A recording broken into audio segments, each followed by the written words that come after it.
Whether you're looking for a new job.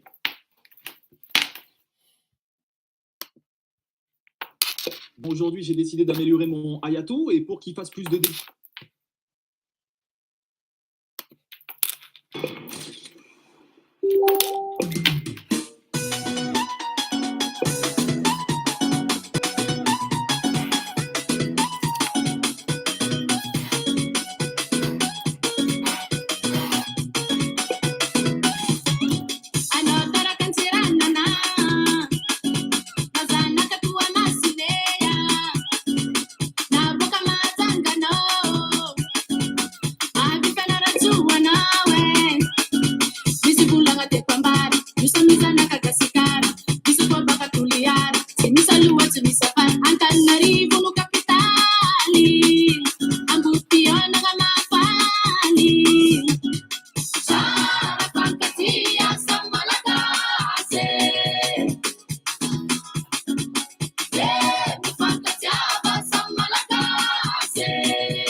Comment ça va?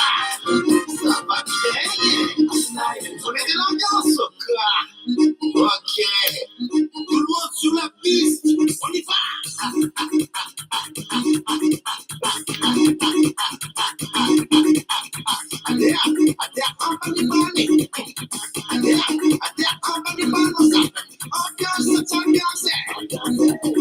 Ambiance, c'est ambiance.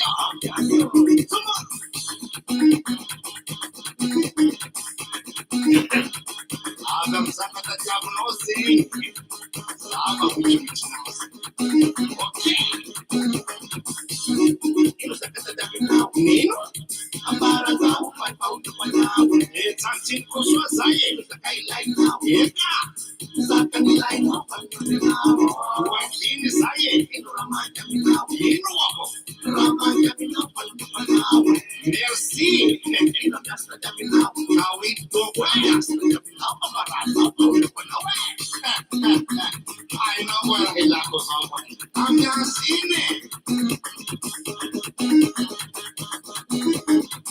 Angazana de forex, hein? Il nous a fait taper là, pour nous donner des questions, il m'a dit, pas de panneau, yega.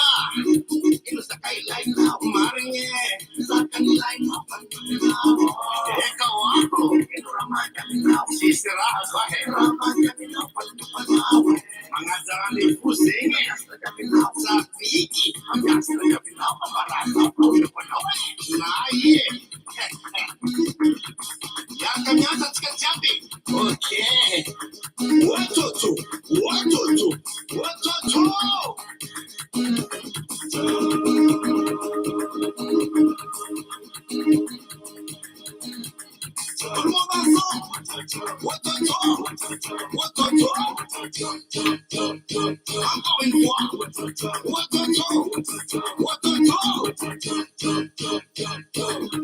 Wesh. Encore une fois ensemble avec moi, ok?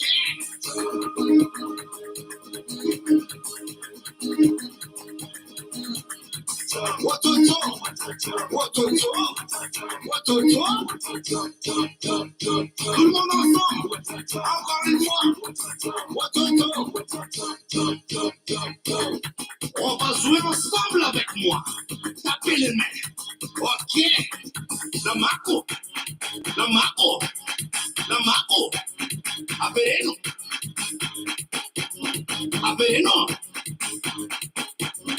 Atambaro. Watoto. Tout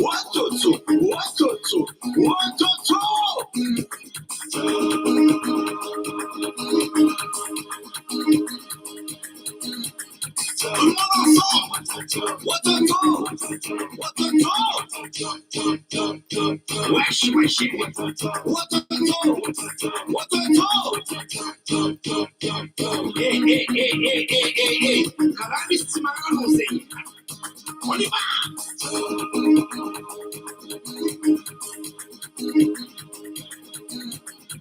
Watoto. Encore une fois.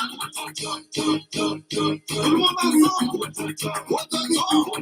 Watoto. Ok. Tout le monde au fond de la piste. Yeah. Reculez. Serrez. I'll pass it.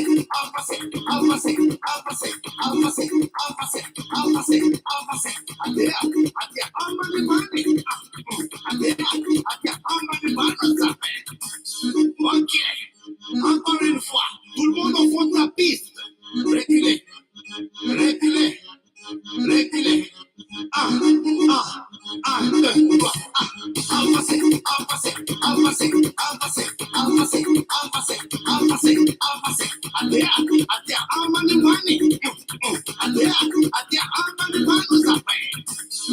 Ok, vous êtes fabuleux, vous êtes sublime, applaudissez vous-même. Ok.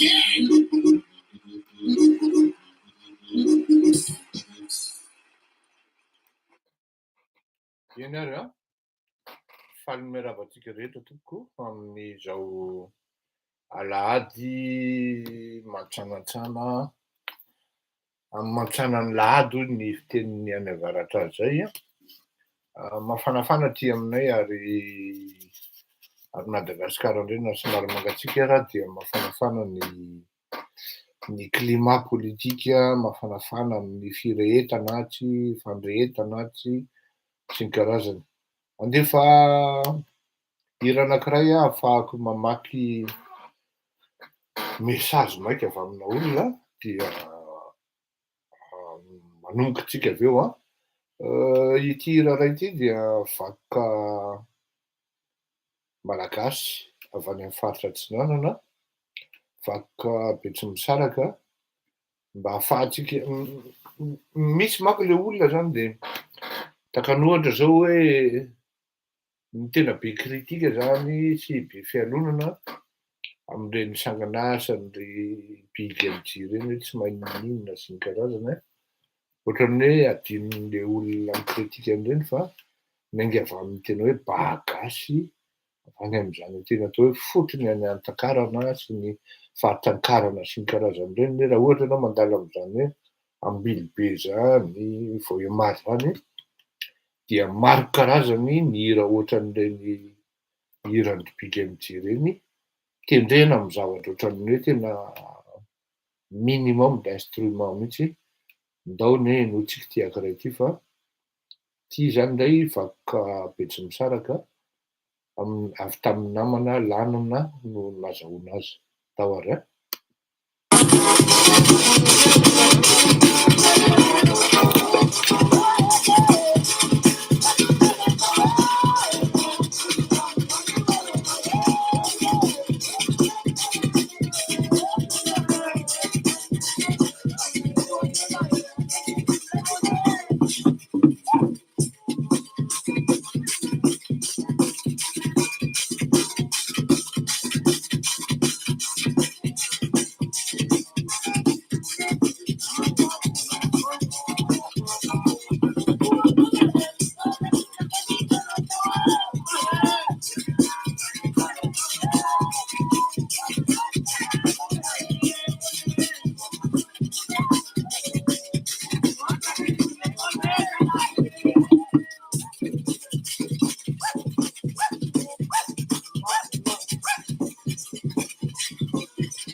Enara, anombokantsika faly miaravatsika rehetra hoa ary mipoatratrika eo anatrehan'ny voninahitra reo.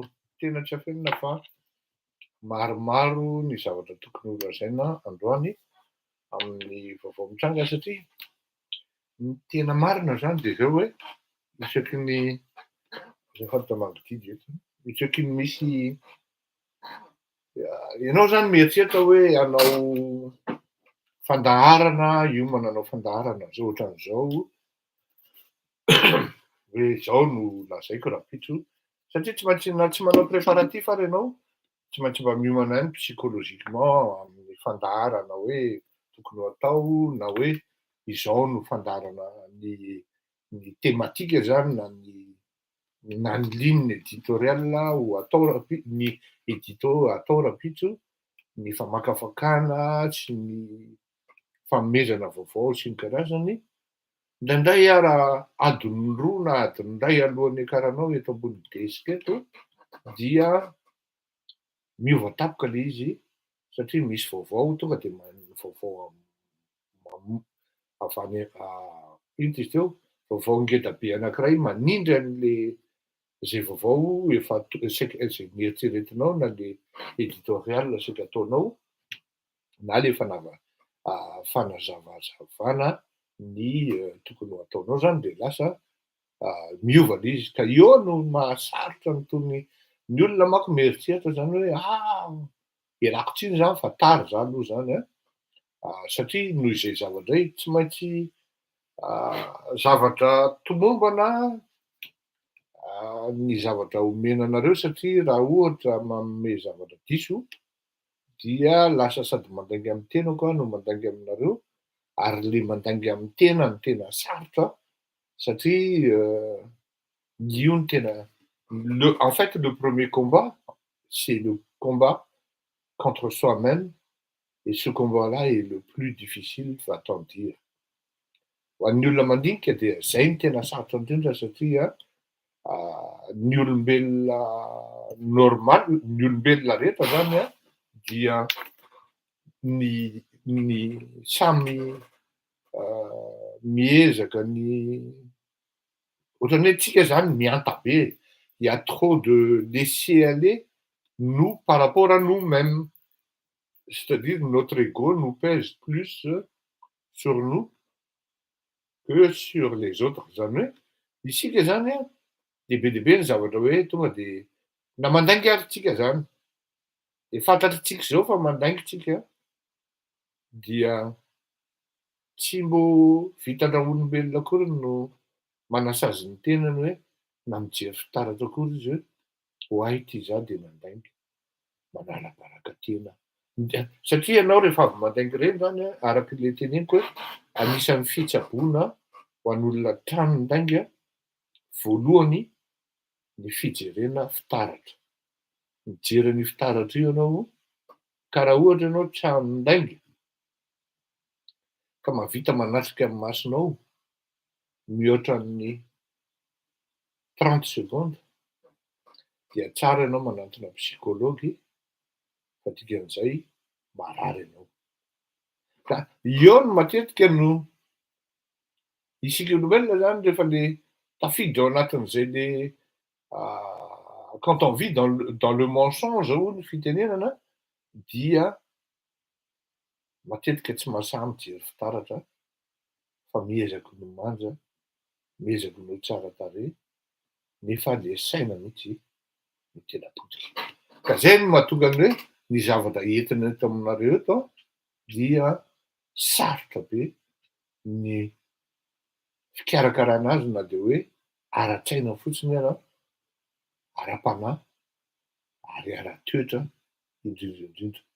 Ka ialako tsiny satria miova eny am-panidinana ny zavatra atao ary miverina zéro mihitsy ianao zay vao mety havita ary ny tena moa maro koa ny olona miantso ao anatin'ny zavatra ohatran'itony zany manome vaovao, maro ny lanceur d'alerte, manome ny heviny koa hoe zao ny zavatra mitranga, zao ny zavatra miseho ka eo zany mila il faut vraiment être prudent pour ne pas balancer des fausses informations, sinon des faux renseignements. Indraindray tafiditra ihany satria ny olona koa indraindray passionné be ao anatin'ny fanomezana vaovao na de hoe tsy fanomezan-tsiny zany satria ny olona manao an'ireny indraindray bénévole, manao acte de bénévolat, ao ihany aloha misy hoe sandaina vola ny renseignement, takana renseignement goavana be anankiroa telo ao aoriana kely eo fa aleo aloha tsy ho resahana zany.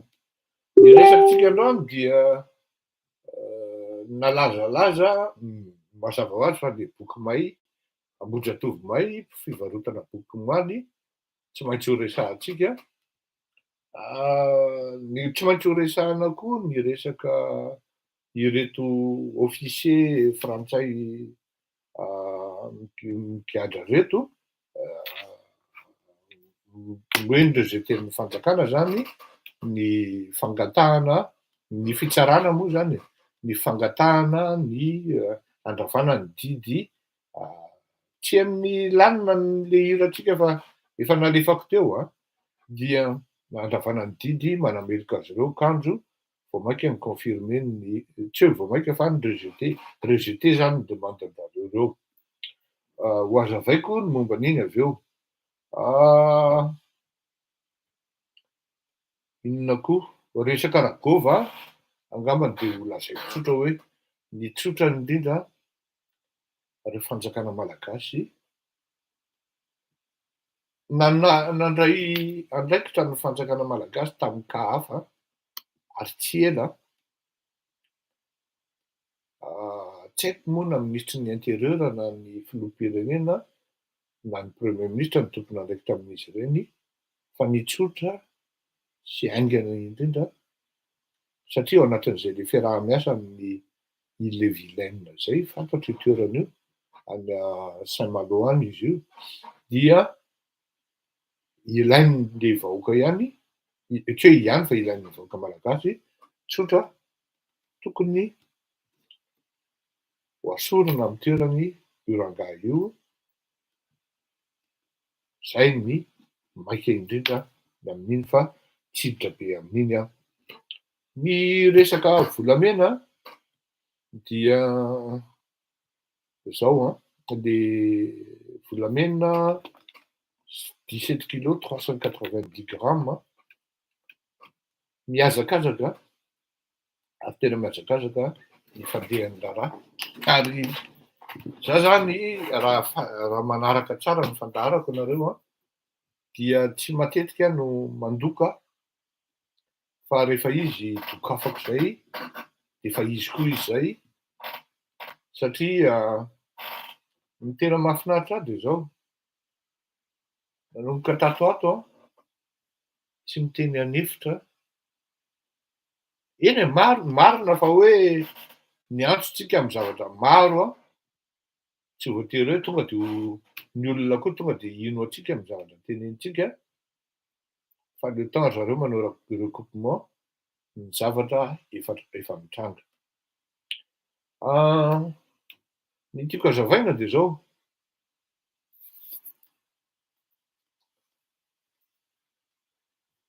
Ty resaka volamena 17 kilo 390 ty a, dia tsy io ihany tompoko no tokony io efa tratra. Fa raha ny tena tamin'ny tapa-bolana hoe nisy volamena tonga ohatran'izao, nisy vatosoa tonga ohatran'izao tamin'ny Dubai, nanao transaction le olona amina miliara ariary, dia olona tsy ampoizinareo zany a, tsy ampoizinareo zany tompoko. Fa mamelà aloha tsy hiteny hoe iza le olona, fa ny ankety mitondra ny raharaha. Satria ny zavatra ohatran'itony saropady, raha tsy tratranao ambodiomby le olona dia manahirana ny fandehan'ny raharaha. Zao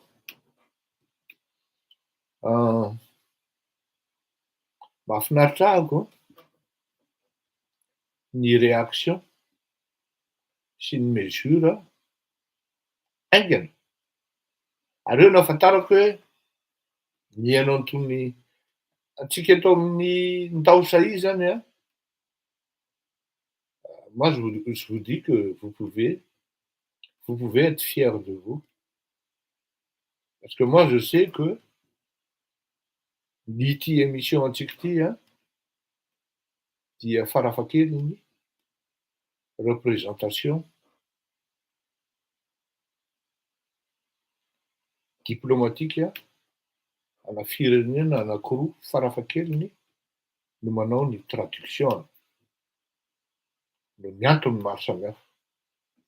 Tokony ho fiera ihany koa tsika satria ianareo indrindra satria ary zay nolazaiko ifeteny anniversairako manko za amin'ny 10 septembre zany sy ny anniversaire-ny ity fandaharantsika ity 5 taona, satria efa tamin'ny 2017 no nanomboka ny tenako ny volana Jolay no nanapa-kevitra ahako ary volana Septambra no nanomboka mihitsy ny fandaharana izany ve tamin'izany fotoana izany. Tokony ho fier tsika satria ianareo amin'ny zavatra maromaro a, surtout dans les domaines délicats de notre expertise est sollicitée. Ary tsy andeha hidokatena tahaka ny mpapelika fa ianareo no dokafako. Misy zavatra tenenitsika raha na recommandation tenenitsika raha tsy voatery tenenina amin'ny émission tahaka itony, fa matetika voateny amin'itony émission itony, fa ianareo zany tsy mahatsapa hoe izahay tao amindao sahia no niteny an'izany décision zany. Tsy tsapanareo le izy fa rehefa za moa zany mitranga le izy dia sarotra le mandokatena fa tokony ianareo no atsapa zany hoe oay, ohatran'itao niteny an'izany, ohatran'itao zao, ohatran'izany. Any le izy zany a, on doit être fier de ce qu'on fait et de ce qu'on entreprend parce que ça crée une certaine dynamique favorable, en tout cas pour nous tous ici dans cette qui suivons zany cette émission de Ndao Sahia. Eo le izy zany satria ohatran'ny lasa nieritreritra aho hoe mihaino antsika zany ny gendarmerie pirenena.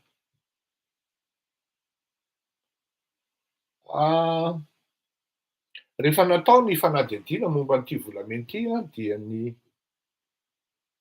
société Amarante Trafenina, actionnaire ao anatin'izany Andriamatoa Mamy Ravatomanga.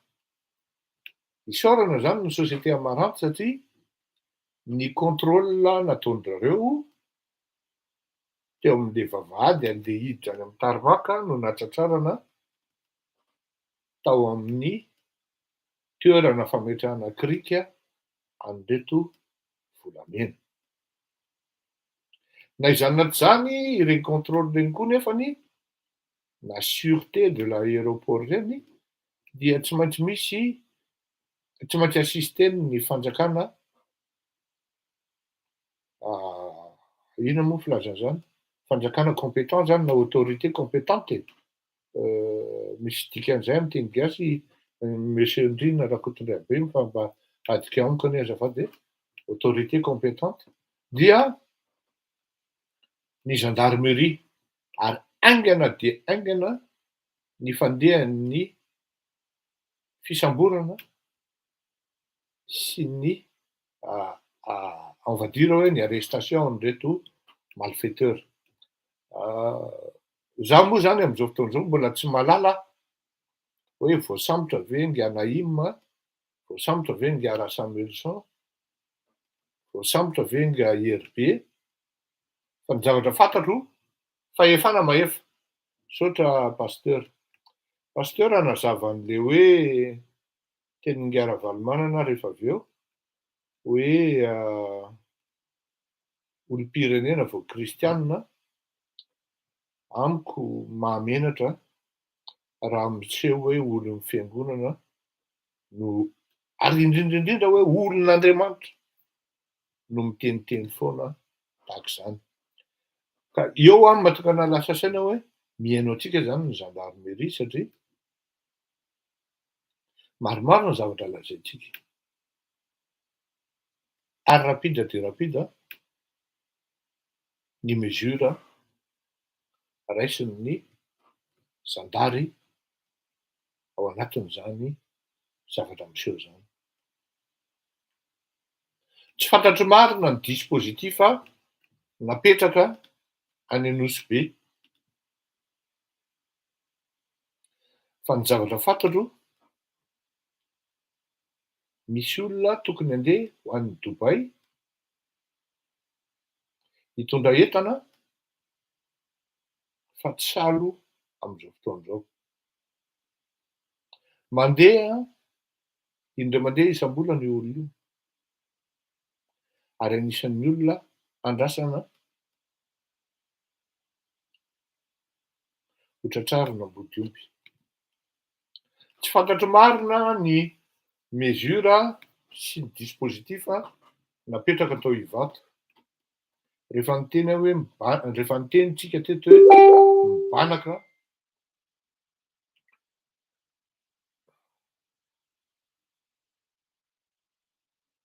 misaotra pasteur.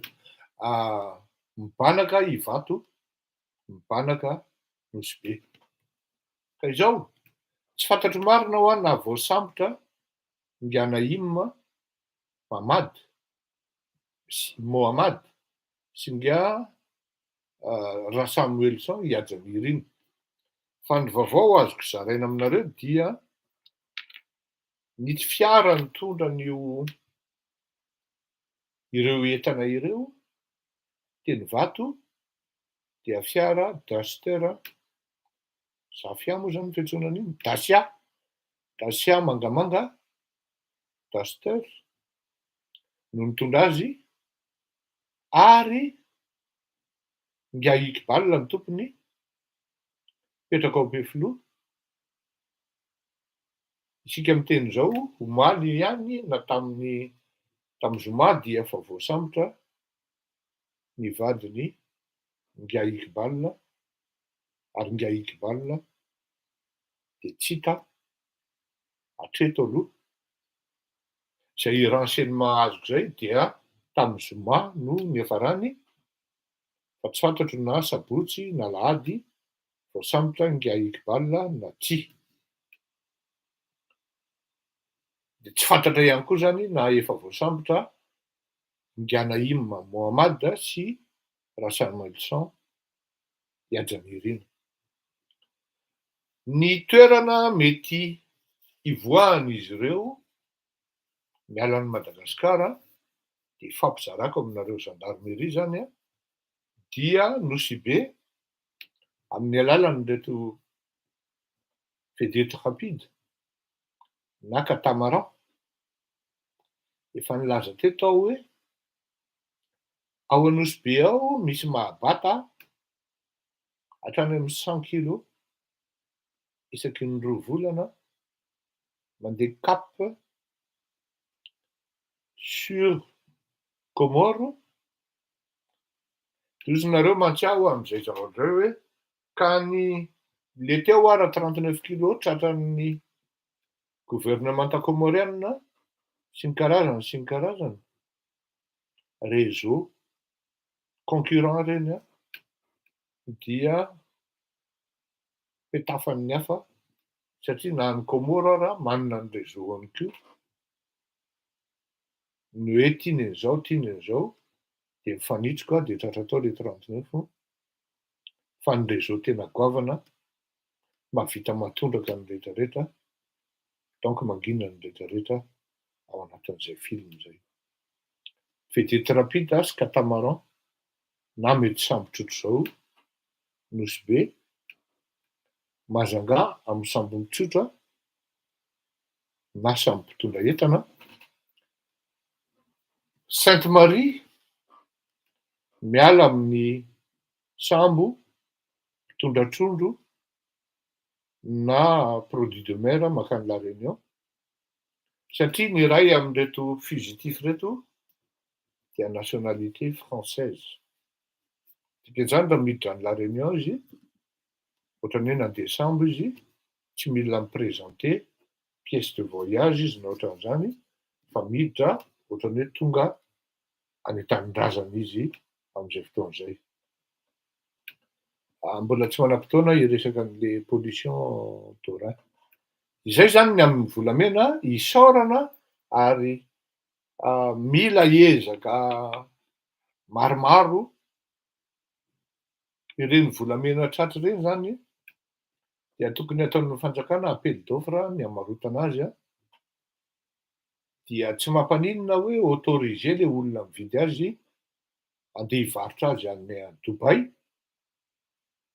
ary ny vola azo amin'izany de voalohany indrindra aloha tokony mba mahazo prime ireo mpiasan'ny Amaranty izay natratra an'io zavatra io, tokony hahazo prime koa ny zandary nanao ny enquête tamin'io zavatra io ary indrindra ny gendarmerie-pirenena de tokony vatsiana fitaovana teknôlôjika ahafahany miady amin'izany zavatra zany, na ohatra fotsiny ara hoe marina fa lafo ny manao sy manamboatra laboratoire ahafahana manao test ADN an'ireto criminel maromaro eto an-tanàna reto, kanefa minoa maromaro nareo fa ampihena nisan'ny acte criminel na assassinat any Madagasikara nisian'ny hoe centre d'analyse amin'ny resaka ADN amina criminologie any amin'ny firenentsika satria raha ny fahafantarako azy mbola tsy misy an'izany any Madagasikara.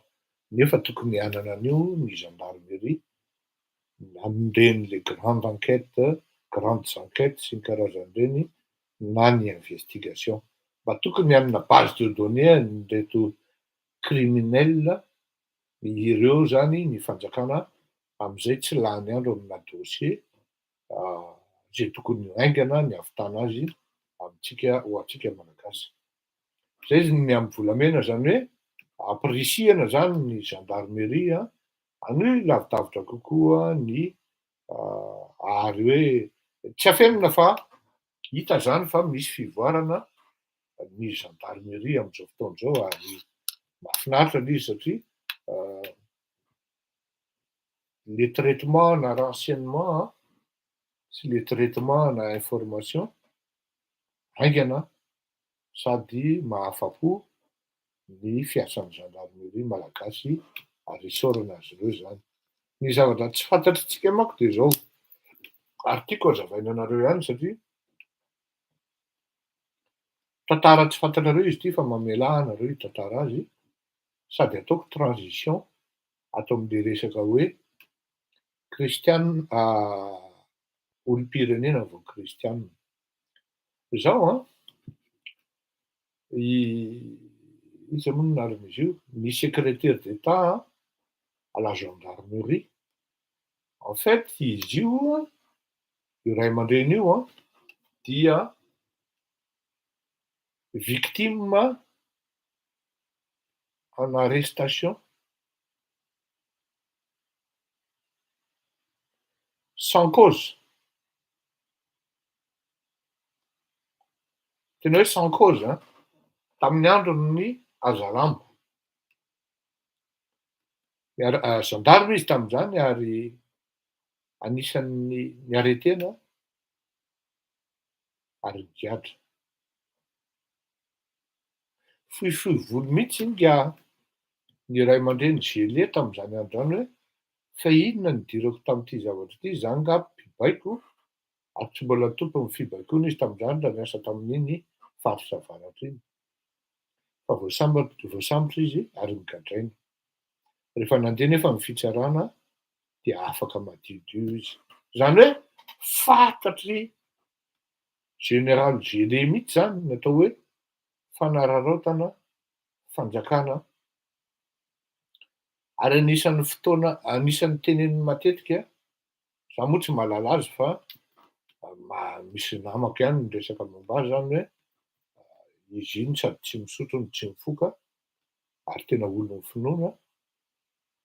Fa anisan'ny fiteniny matetika na tsy tonga teo amin'ny fitondrana ary izy de hoe mba fadio le retsy ny fanongana fanjakana. Fa ianao tonga eo amin'ny fitondrana ihany kanefany ny tsy fantatrao dia maro ny olona victime ao anatina fanonganam-panjakana anankiray. Rehefa niteny izy tamin'iny invité ny Midi Madagascar iny de tena niteny mihitsy izy hoe ary ahoana ny 2009 ozy izy le Midi Madagascar. Raha zany tompony andraikitra tamin'izay ozy izy de tena niteneniko mihitsy hoe manameloka an'io 2009 fa za ozy izy tsy tompony andraikitra tamin'izany fa ny fantatro tamin'ny 2002 zany gadraina tamin'ny zavatra tsy nataoko ary zavatra tena hoe de manière abusive ma-emprisonné ozy izy zay niteneniko. Any angamba ny mahatonga ny hoe ity gendarmerie mivoatra ity satria olona niaritra mafy ary nizakany ny tsy tokony zakaina no tonga eo amin'le fibaikoana na hoe le commandement na mihetsehatra an'ilay bonjour taty la réunion ilay gendarmerie. Zay ny amin'iny. Isaorana ianareo ao amin'ny gendarmerie, iray manontolo isaorana ihany koa ny eny amin'ny aéroport. Avy indray manko zao tezitra indray ny sasany hoe io indray fa mandoka nga Ravatomanga Amaranty no nahatratra ny volamena mendrika dokafana ny mpiasan'ny Amaranty. Ary nareo zay mieritreritra hoe hitarika an'ity fandaran'ity ho any amin'ny fanatisma de aza maketo fa araha reto ny fonareo ka zay no mahatonga ny hoe ny olona mijery eto dia matetika sady tsy tia izy no sady tsy mapara fa olona neutre, tsy hoe neutre koa hoe ahoana fa manana ny heviny izy ary samy maka manana capacité d'écoute kokoa zany ny olona eto, afaka miantim izy, afaka mihaino mapara izy fa tsy mi-se-verser any amin'ny fanatisma fa miainga amina esprit critique fa tsy esprit de critique. Zay ny amin'iny. Hiditra amin'le resaka miaramila na officier frantsay migadra amin'ity afaha-ireto isika. Tsara ihany ny manazava hoe inona moa no tena zavatra mitsanga marina raha ohatra hidirana détail izy lavabe. Fa aleo tonga dia ny zavatra niseho amin'ny alalan'ny reto mpiaro azy sy ny reportage nataon'ny BFM no alefako amintsika, ataontsika eno tsara amin'ny teny vahiny izy ity Dawartoko.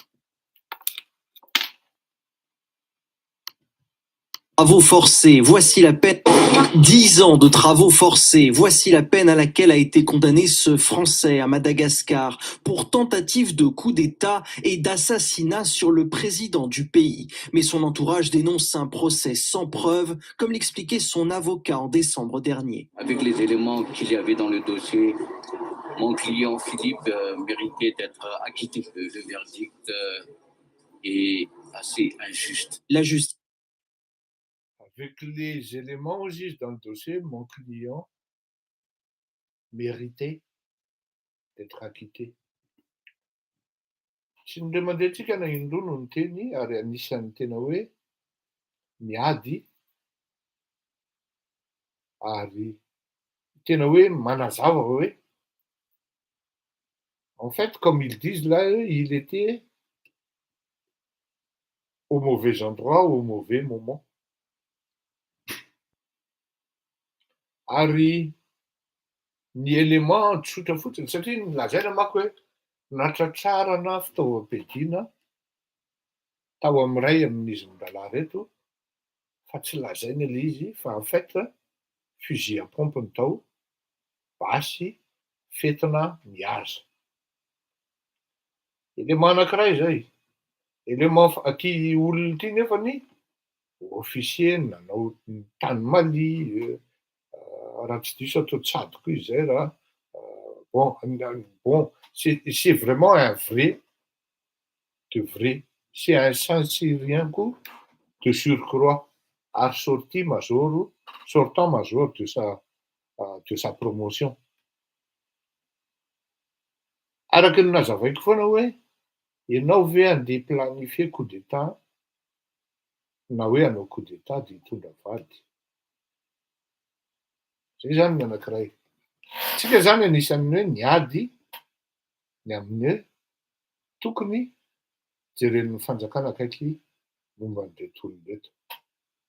La justice lui reproche d'avoir monté avec un Et assez injuste. La justice lui reproche d'avoir monté avec un franco-malgache une opération du nom d'Apollo 21 visant le chef de l'État de Madagascar, Andy Rajoelina. Leur recours a été rejeté par la justice au terme d'une audience considérée comme expéditive par les journalistes. Ny recours tenenina eto zany le hoe recours ohatran'ny hoe kasena zany les jugements 10 ans d'emprisonnement pour Philippe François et 20 ans pour Paul Rafanoirana. Zay zany le izy de nangataka recours zareo hoe mba kasena le izy dia akanjo nirejeten ny fitsarana malagasy le izy.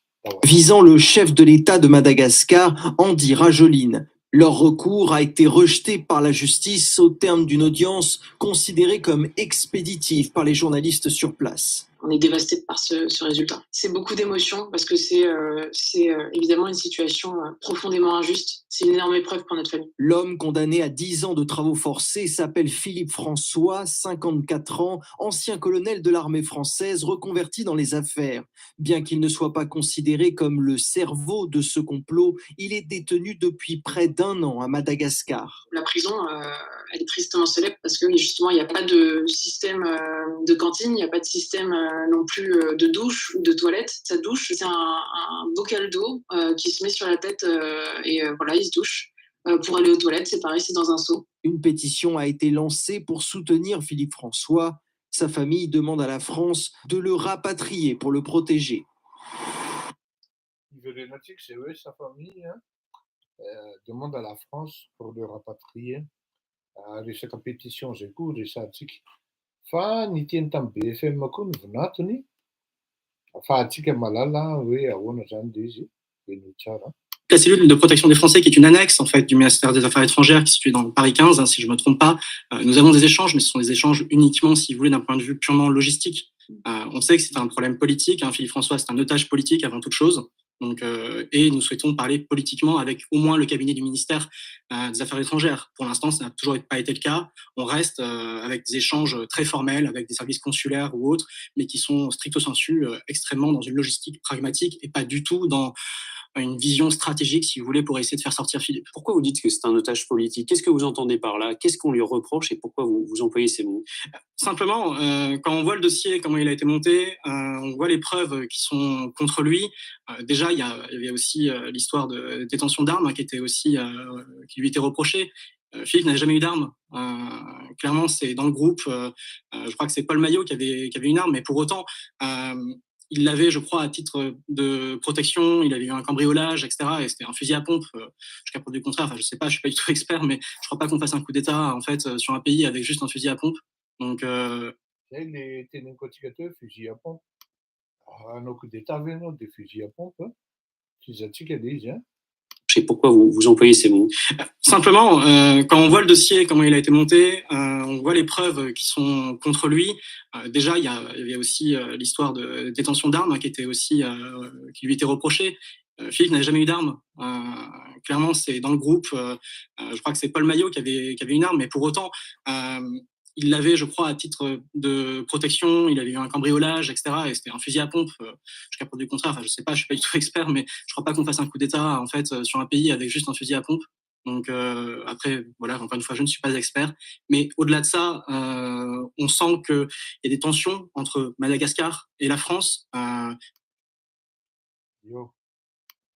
On sent aussi ce qu'il y a. Ça, on sent qu'il y a des tensions entre Il y a des tensions entre la France et Madagascar. Il va préciser. Et au-delà de ça, on sent qu'il y a des tensions entre Madagascar et la France. Je suis pas non plus expert géopolitique, mais on sait qu'il y a des sujets, les îles éparses, il y a un détroit, il y a des infrastructures sur lesquelles les entreprises françaises investissent beaucoup à Madagascar. On est le deuxième pays le plus gros donateur, je crois, également après les États-Unis. Donc il y a énormément de sujets qui font qu'aujourd'hui, Philippe François, c'est au mauvais endroit, la personne au mauvais endroit, au mauvais moment. Et le problème, c'est que ça pourrait arriver à n'importe qui. Et la question qu'on a en droit de se poser, c'est si demain on a un Français qui va à Madagascar, que ce soit tant pour le loisir ou pour des relations d'entreprise, il peut se passer n'importe quoi. Et à ce moment-là, quel est le rôle de la France pour essayer d'aider Philippe ou n'importe qui d'autre?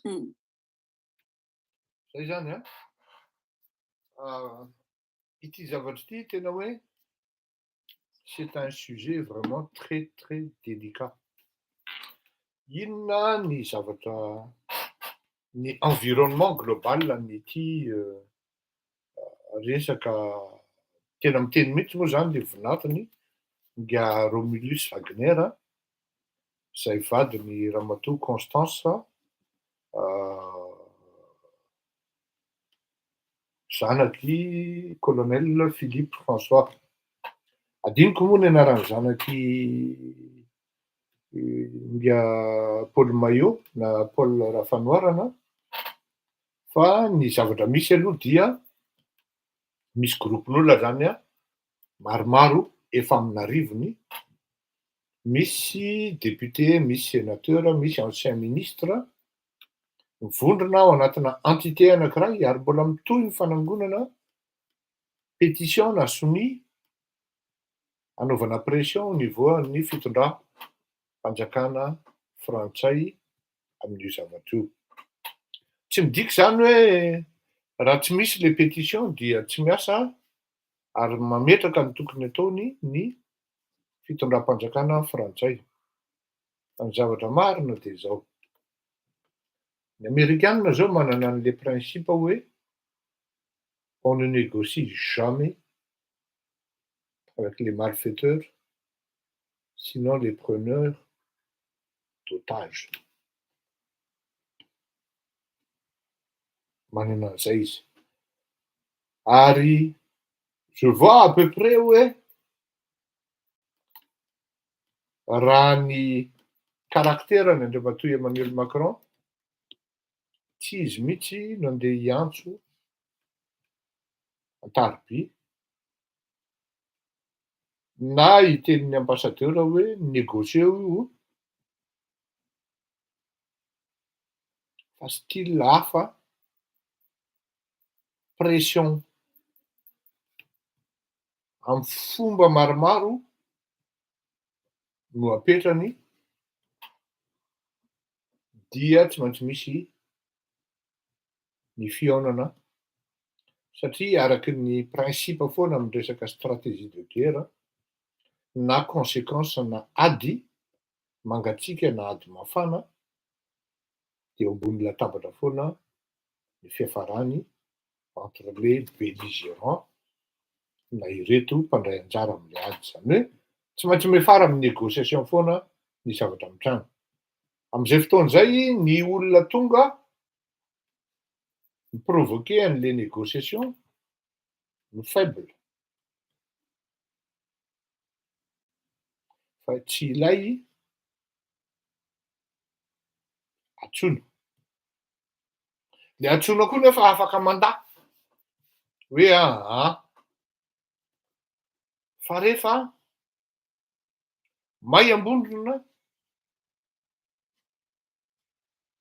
ho an'le parti mahatsiaro hoe mety ho faty dia aleo miditra amin'ny négociation raha izay no mampety ny ho avy. Inona ny environnement global ao anatin'izay zavatra izay? Zay no mahatonga ny hoe l'État malgache ne peut pas se payer le luxe de garder éternellement ses officiers supérieurs français. Ary tokony mbola hitohy ary hoe la France ne va jamais, la France ne négociera jamais ny amin'ny hoe amoahana an'ireo na hitaky amin'ny fitondram-panjakana malagasy. Quand je dis la France, c'est l'État français. À mon avis zay fa ny fitondram-panjakana malagasy no manomboka mieritreritra sy mandinika hoe ohatran'ny efa mamaivay izy zany ohatran'ny mafanafana izy zany sady mba marina ihany ny tenin'ny voatavo hoe tokony avototra reto olona reto eo zany nidiran'le hoe dans quelle situation politique se trouve Madagascar actuellement et bientôt. On se trouve dans une situation là où on navigue à vue parce qu'on n'a jamais eu de ligne directrice, de deadline. Là où on devait commencer et là où on devrait, où on doit atterrir. Niainga ve le avion hoe niainga teo amin'ny tarmac dia nisidina fotsiny dia hoe tonga aiza na tonga aiza. À mon avis, l'avion n'a jamais décollé.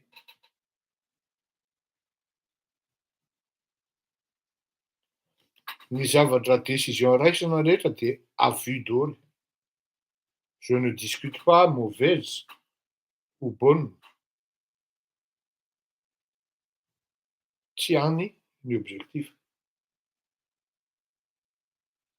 Fa ny zavatra mitranga dia il y a trop d'improvisation.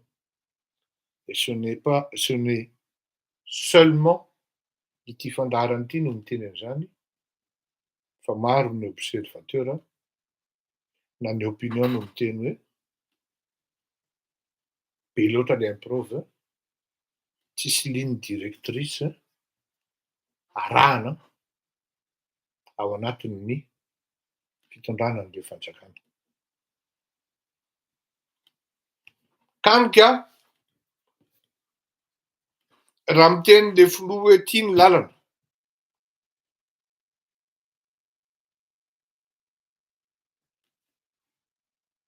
ny zavatra ataon'ny gouverneur zavatra hafa, ao ny manafosafo vehivavy, ao ny manao harcèlement sexuel, ao ny manao rally, ao ny mangalagalatra. Zavatra hafa ny takin'ny vahoaka sy tadiavin'ny vahoaka, zavatra hafa nataon'ilay fitondram-panjakana. Tsy mahita soritra mihitsy ianao amin'izao fotoana izao hoe andeha hiady amin'ny fidanga ny vidim-piainana ny fitondram-panjakana. Tsy mahita soritra mihitsy ianao amin'izao fotoana izao ka hoe manolo-kevitra zay eto a, hoe tenona raha mba mety re ampio jusqu'à hauteur de 300 000, 400 000 FMG isaky ny mpianatra ny zaza mahantra. Mafy anie, ary tena mafy tsy zakan'ny malagasy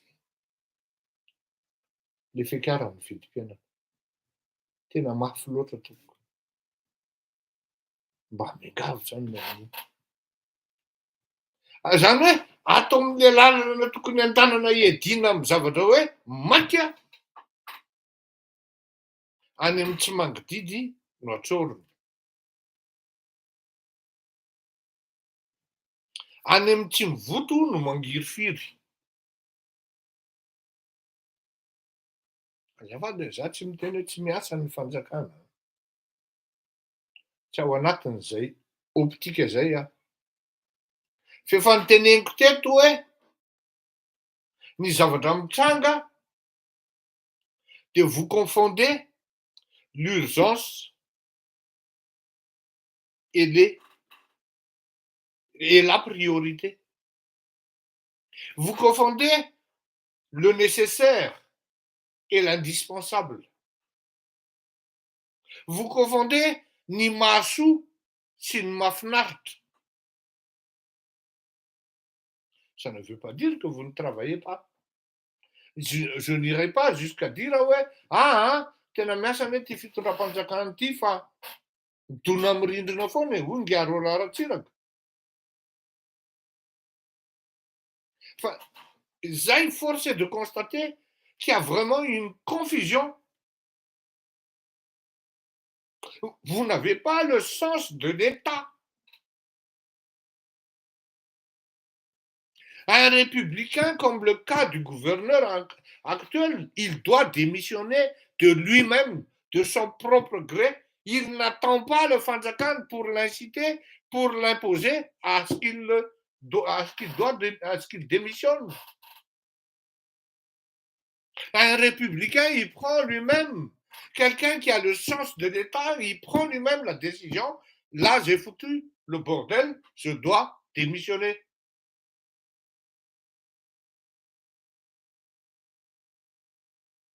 Confusion entre l'urgence et la priorité, entre le nécessaire et l'indispensable, entre le mafnat et le massou.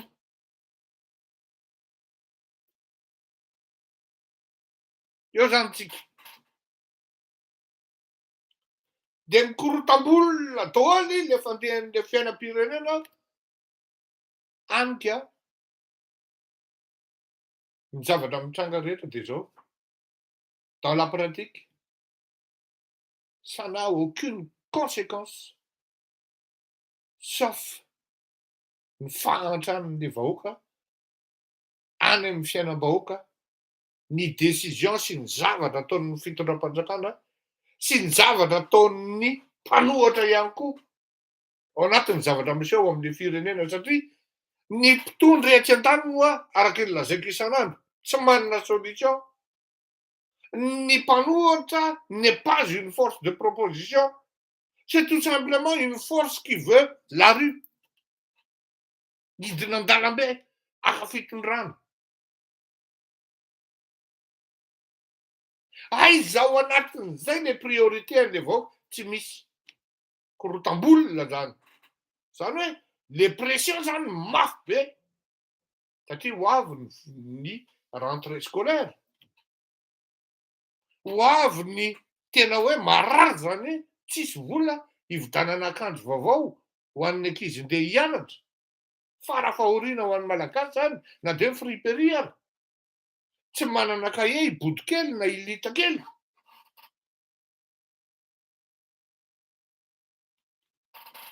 C'est une société au bord du gouffre. Pour ne pas dire de l'explosion sociale.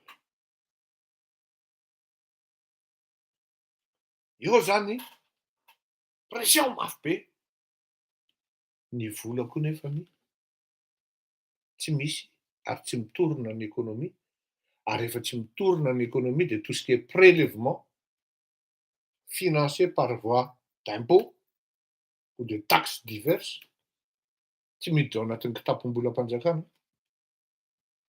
En même temps, eo ny idiran'le inona le environnement global, manomboka miraviravy tanana ny relation bilatérale, multilatérale, institutionnelle, satria araky ny ndraindray ny Romulus teo hoe misy tension entre la France et Madagascar. Miasa zany ny lobbying frantsay ary tsy azonao idoviran'izay fa ça doit fonctionner comme ça. Rehefa miseho mafinoa ianao de tamin'ny olona ampiasainy ny arme eo ampelantanany, ny bouton zany idio ato de midy ato de mandeha eo fotsiny ianao eo ambony glasy nefa tsisy patin. Inona ny dikan'izay vao midérapy de vaky ny loha, vaky ny vava. Ary mety possible ho tonga hatrany amin'ny hoe tsy voalony karaha mampiasa-panjakana. Midina an-dalambe ny mpiasa-panjakana. Zany hoe le verrouillage zany atao amin'le pression. Ianao localement zany efa ny cocotte minute efa manomboka tsy mitsifotra intsony nefa eo ambonin'ny afo. Hipoaka zany ny sarim-bilany. Ianao koa nefa ny vola manomboka tsisy. Taraina ny mpampianatra aiza ny karamanay, ny bourse zao, ny rano makaty, ny anona makaty. Araky ny teneniko teto hoe hafa ny eritreretiko adiny 2 alohan'izao. Iny tonga de misy vaovao hafa manindry an'le izy zany hoe mihazakazaka ny toe-draharaha. Tsy vitan'izay, à terme, en 2023, mino aho fa hilatsaka ny filoham-pirenena ny filoha amin'izao fotoana izao. Ho sarotra aminy satria efa nanao erreur anankiray izy ary tena gravy. Androany no namoahako azy. Marina fa ao anatin'ny programanao. Kanefa nahaizana zany aza adino raha tena mahay ny mpanolotsaina anao de maka référence koa hoe inona moa mety mouvement ty. Satria Madagascar tsy afaka miaina irery. Madagascar n'est pas la Russie. La Russie a besoin de la Chine, de l'Inde. Même la Russie, elle est grande. La France a besoin de l'Allemagne, l'Angleterre, la Belgique, les États-Unis, l'Algérie.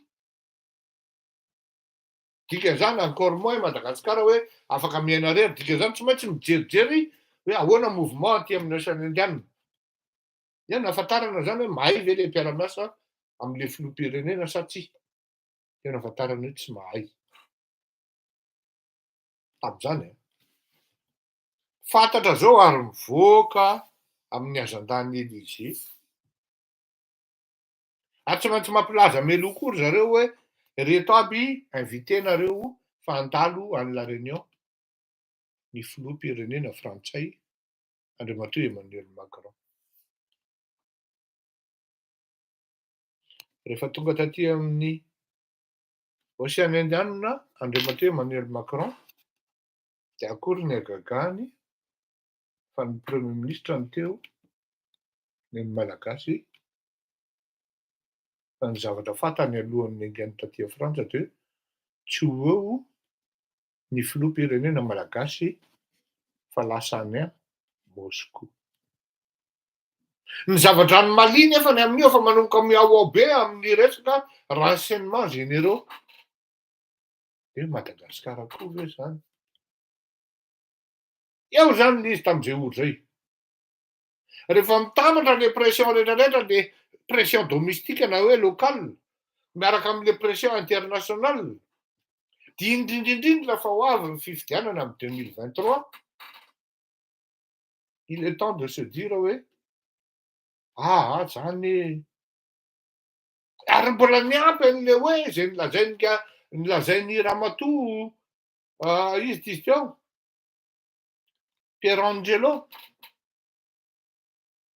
ambassadrice na ambassadeur ny Américaine hoe nous regrettons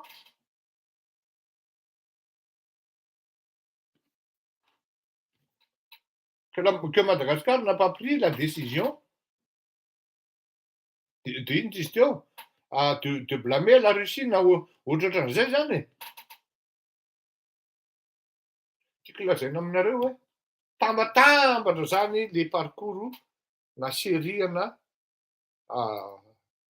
on va dire mauvaise décision na mauvaise stratégie ao anatin'le zavatra mitranga.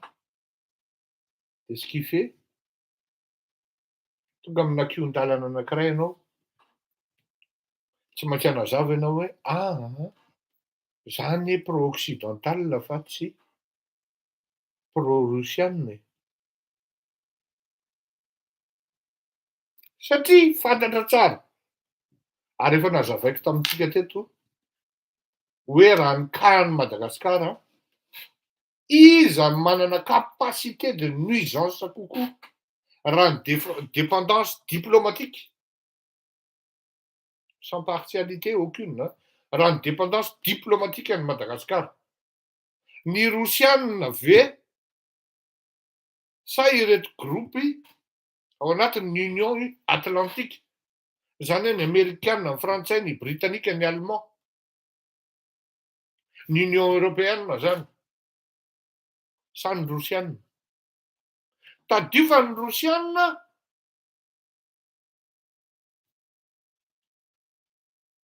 du moins ny sinoa pour le cas de Madagascar tsy andeha anaraka ny hoe hiteny ny Rosianina hoe aza mpihinatra iny Madagasikara. Tsy mety amin'ny sinoa zany satria Madagasikara vola be aminy. Ary maro ny projet structurant financier ny sinoa. Ne serait-ce que par le biais ny Exim Bank, zay an'ny sinoa zany ny financier azy amin'ny fanjakana moa zany. Financier an'io, financier projet an'i Madagasikara. Sarotra amin'ny sinoa ny hanapaka ny relation bilatérale amin'ny Madagasikara, ne serait-ce que zay fotsiny. Faharoa, fanontaniana mipetraka zany hoe farany manko e, fanontaniana mipetraka de hoe iza manana capacité de nuisance kokoa ka atahorana ny Rosianina sa reto groupe ao anatin'ny Union Atlantique. Ahoana moa raha ohatra hoe tapahan'ny Banque mondiale sy ny FMI, du moins ny FMI, ny aide rehetra, ny financement ny resaka ny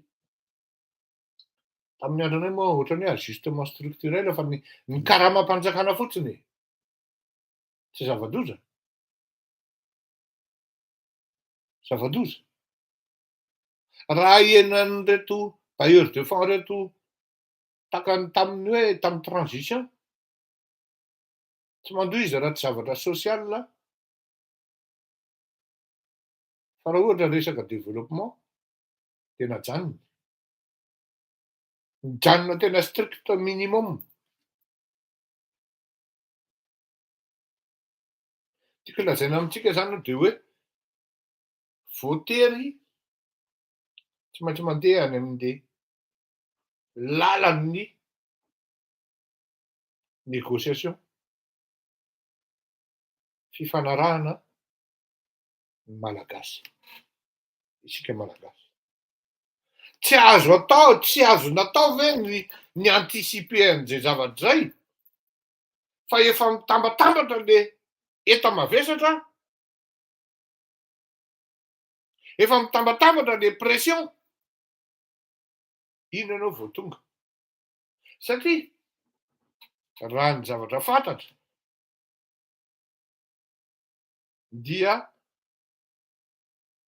il y a de fortes chances iona Andriamatoa Emmanuel Macron sy Andriamatoa Andry Rajoelina rapitso alatsinainy. Inona ny karakteran'izay fionan'izay? Visite officielle sa? Réunion de travail sa ho an'ny diplomaty no afaka miqualifie an'izay zavadray fa amiko manokana dia tsy maintsy ho voaresaka eo ambony latabatra ny élection amin'ny 2023 ary anisan'ny paramètre principal amin'izany ny famoahana ny fampodiana an'ireto officier frantsay reto. Ny mpahay lalàna dia hiteny amiko hoe que les demandes-dralahy raha ny rejeten'ny fitsarana na ny justice malgache, ny filoham-pirenena dia manana prérogative exceptionnelle na atao hoe administrative zay azony ampiasaina tsara mi-autoriser ny rapatriement an'ireo officiers supérieurs. Croyez-moi, maivamaivana kokoa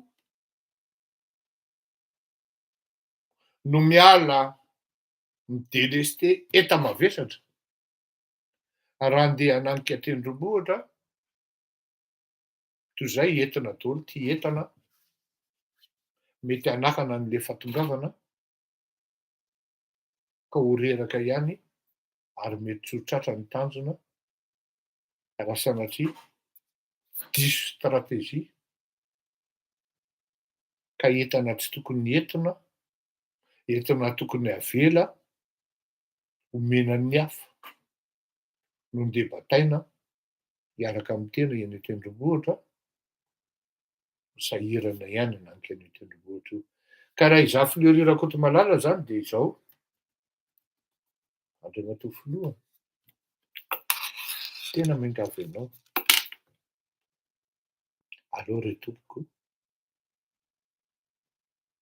azo atao mihitsy ny hoe ekena ny fampodiana ireto miaramila manomboninahitra frantsay ireto ary tsy mahazo mandiha tany etỳ Madagasikara izy ireo mandritry ny 10 taona fa dia akinona ny fitondram-panjakana frantsay ny fanasaziana azy ireo par rapport amin'ny sazy nahazo azy tatỳ Madagasikara. Ny tena grave manko dia zao amin'ity zavatra ity fantatry reto officier reto tsara hoe iza ny olona nahatonga azy ireo nigadra sy nampidirina an-tsiafaha amin'ny vitesse grand V comme on dit. Fantany. Ary reto olona reto en fait lasa izy eo ampigadranao no lasa monsieur retourné contre an'le filoham-pirenena nefa le filoham-pirenena mihitsy à la base no narovan'ireto olona reto en vue hanaketrika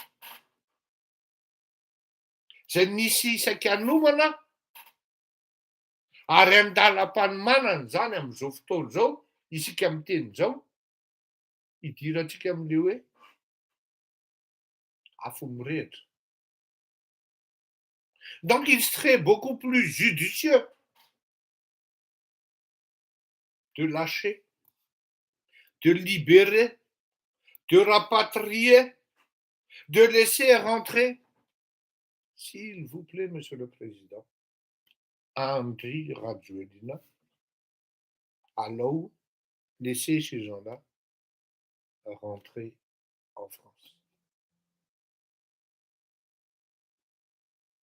Certainement, il fera une déclaration. Et là, vous serez surpris. Et vous allez vous dire, vous allez vous rendre compte que dans tout le cas, ce n'était pas votre vie qu'ils ont visée. C'était plus votre protection. Et là, ils regrettent. Là, ils regrettent de ne pas avoir fait l'opération, de ne pas avoir accepté l'opération. Je suis sûr.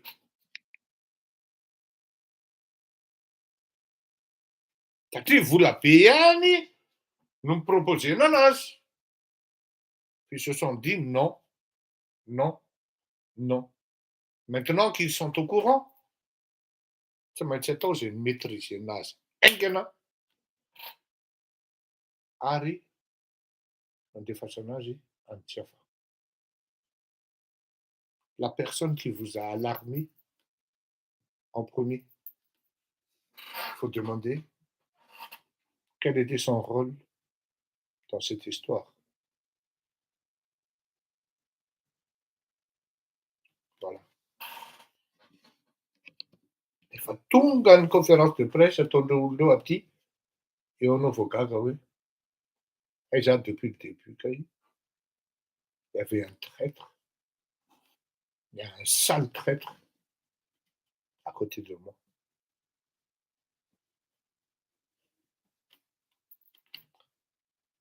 Il reste qu'à les...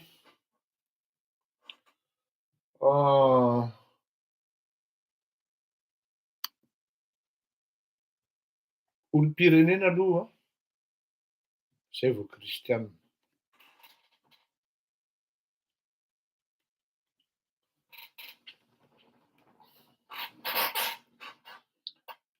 Arrivato marca la falmanana, non tiene niu, refa na panao, karazana formation, soi-disant leadership, andreto tanora, Christian, arrivato marca la falmanana.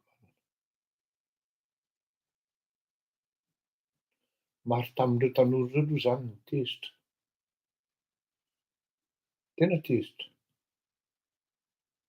Fa dia taritona moa izay mitehaka ohatra hoe zalahy dia mba mitehaka fa manahirana ilay fiarahamonina.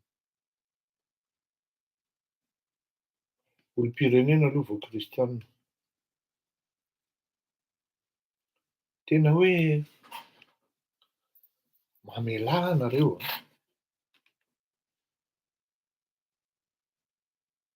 Raha mijoro ianao hoe olona fiangonana,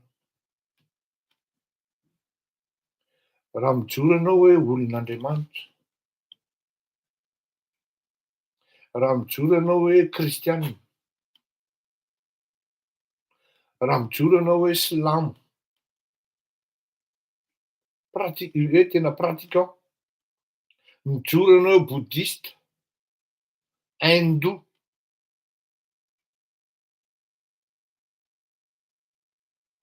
ny zavatra iraisany izay zavatra rehetra izay.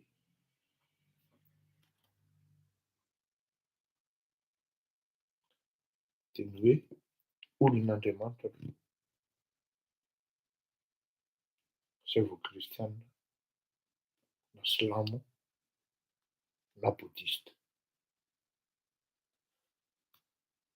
Tsy teny zavatra lavabe aho. Fa raha ohatra ianao zany mijanona hoe olom-pirenena aloha, izay vao kristianina, dia dikan'izany raha ho an'ny kristianina izay tenenina eto, dia tsy vita batisa ianao zany ary tsy teraka vaovao ka anisan'ny hoe olon'Andriamanitra. Tadidio fa noho izay derive zay mihitsy no nahatonga ny papa fahafolo nanao karazana fanazavana ny fanavahana hoe mpino aloha zay vao citoyen. Hitako moa zany le faky-moaly tamin'ny larobia ny ohatran'ny teny pasteur Ami, président ny FJKM. Tena niteny izy ary tena nitaraina izy.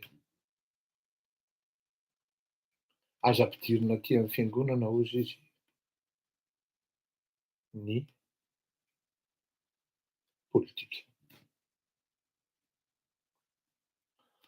Tokony vakianareo tsara ny tantaran'ny Machiavel. Fa zay no nahatonga le terme hoe machiavélika lasa hoe ratsy le izy. En fait, tena raha ny tantara dia ny laïque anisan'ny nametraka ny laïcité voalohany dia nga Machiavel nanasaraka an'ireto clergé na cardinal tsy hiditra ao anatin'ny raharaha fitondrana fanjakana. Tena nanomboka an'ilay machiavélisme. Satria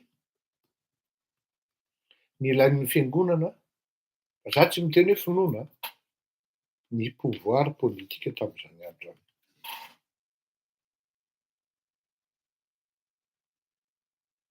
Ohatran'ity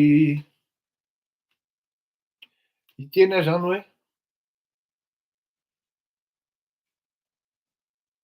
i Marc Ravalomanina ve zany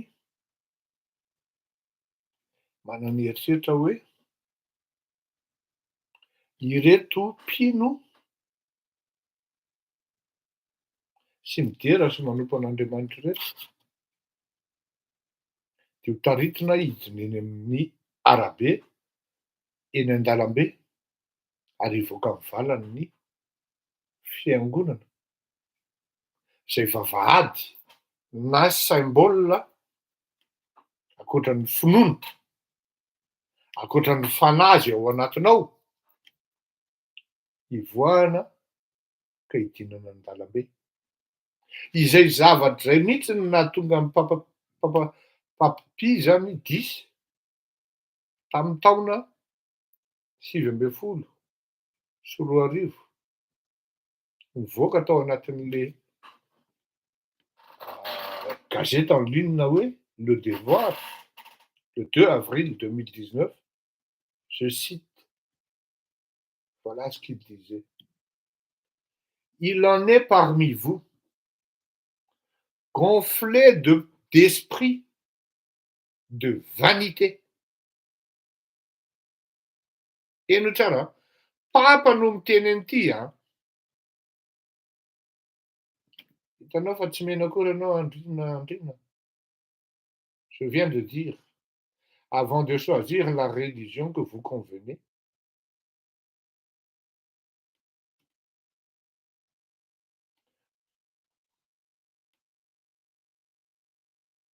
être citoyen d'abord. Vao niteny teo hoe tsy tokony natao batisa akory ianao. Ary vao nilazaiko mihitsy teo musulman, bouddhiste sy ny karazany. Bref, je ne vais pas discuter avec vous, va continuer dans votre délire. Alors c'est là qu'on voit que vous n'êtes pas pratiquant. Encore moins un vrai croyant. Le pape disait, je cite, il en est parmi vous, misy aminareo reo ozy izy.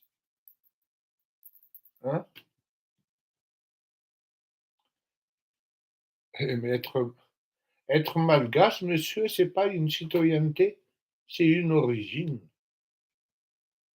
Mais vous êtes un homme créature de Dieu avant tout.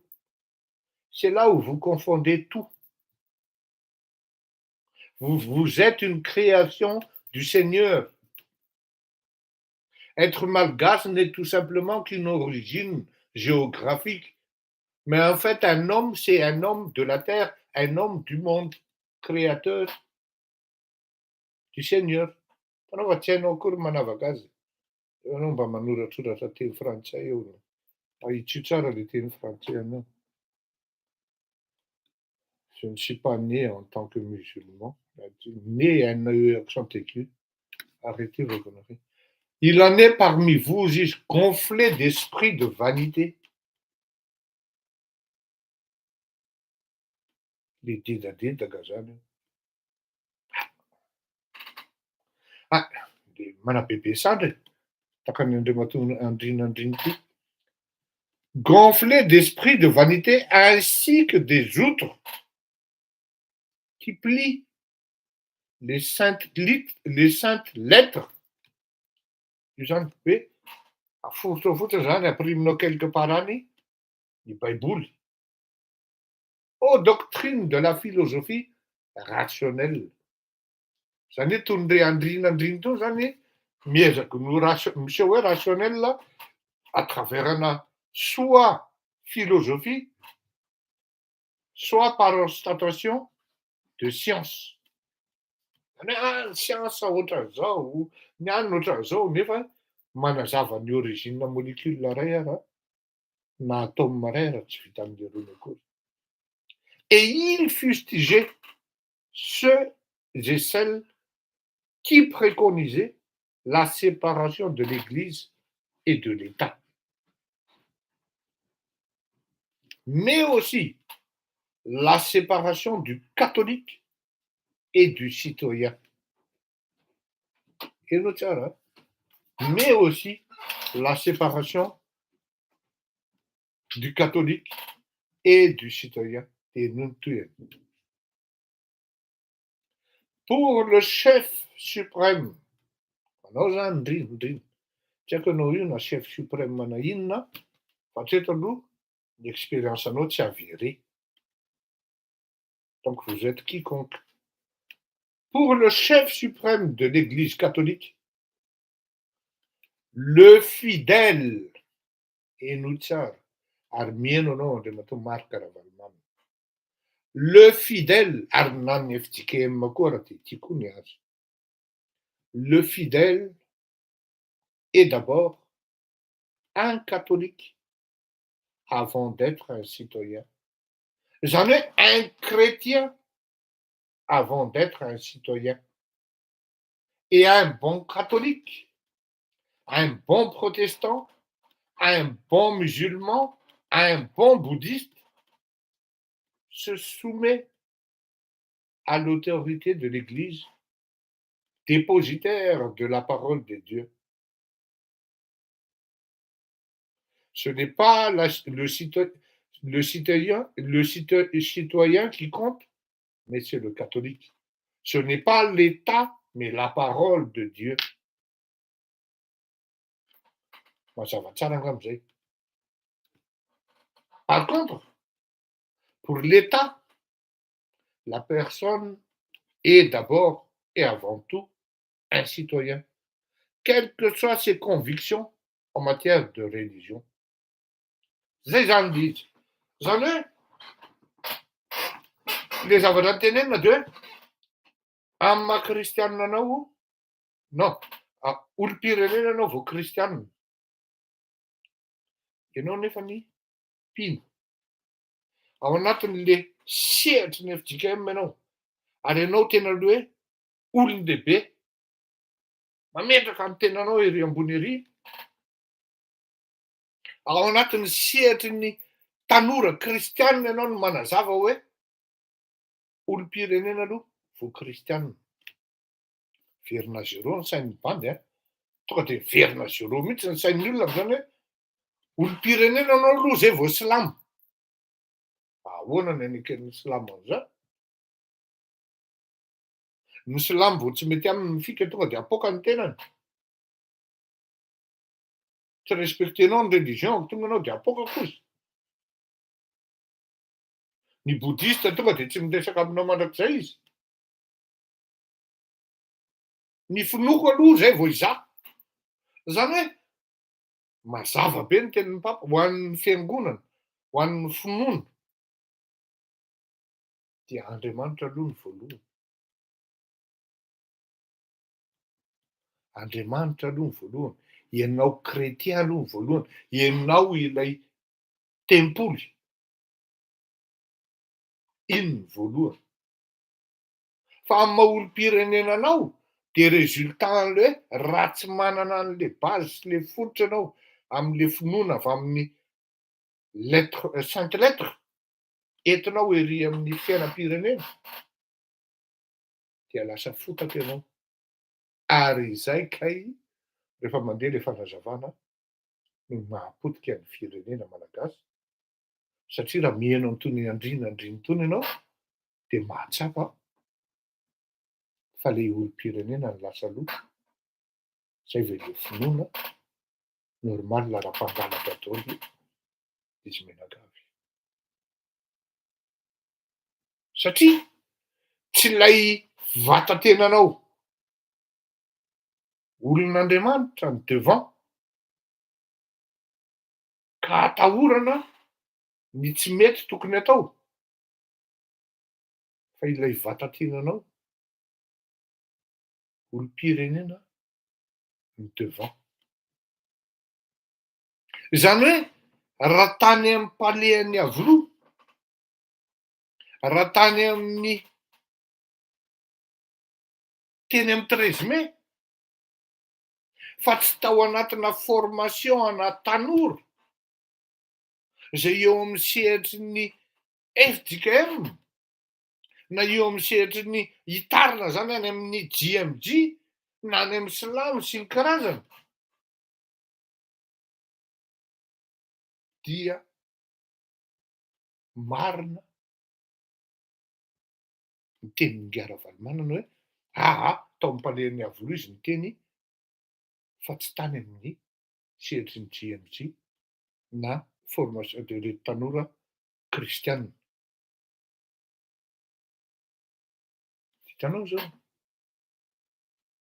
ito zao misy tsy Ravaly no resahany fankalanana ianao, JMJ ny tenenina Ravaly zao any Tamatave manino diso mankalabe ianao satria efa mivadika fo zava Racine fo za dia Ravady bleu taloha Zaratsiana lava Ravalo aoka zay ampy zay ny volamena asiana resaka anao Petakely ambarako fa mba hoe any ianao ty ry Petakely ay Petakely normal raha Petakely any ny anaranao satria tsy maintsy lazaina rehefa tsy mety tompoko satria zany zava-doza zany manimba zavatra zany ary zay no mahavoa anareo fanatika reto manimba zavatra zany satria izay mihitsy no mahatonga an'le firenena potika ay le olom-pirenena zany no voalohany. Raha tonga eo raha ohatra Ngara Valomanana mitondra firenena dia azony atao tsara ny miteny an'izany raha tsy ao anatin'ny sehatry ny fiangonana izy miteny an'izany. Mety ho pardonnable kanefa na izany na tsy izany raha izy tena no miseho tompona andraikitra ambony eo anatin'ny fiangonana, za tena sûr et certain fa betsaka ny mpitandrina ankoatran'ireo tanora ny antso sy ny taraina hoe zokibe tena mba resao fa zavatra diso no nampianarin'ny Ravalomanana anay. Tsy avamiko anie izy io. Taraina anie ny olona any le izy ka tsy fanaratsiana ny filazana ny zavatra tenenina ry Petakely fa raha ohatra ianao tsy matoky dia anontania ny tanora nampianarin'ny Ngara Valo ary inona koa moa ny statut an'i Ravalo ahafahany mampianatra hoe resaka ohatran'izao ny soratra masina ary miala tsiny hifonako tompoko tsy vao maîtrisenay akory andao tsika hivadika fa avy eo tsika miditra amin'iny aza manadary.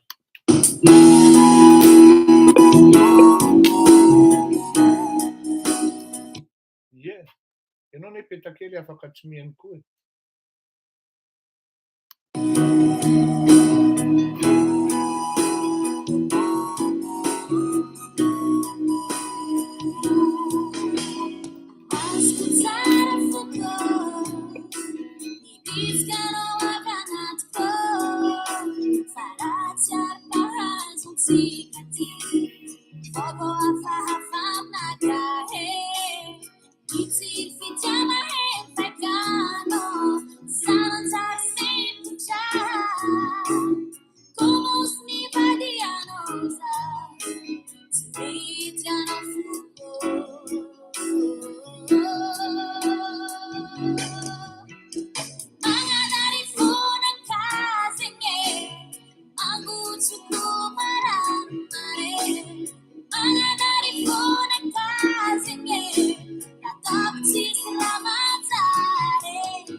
Ie, manadaro izy midika zay manadala.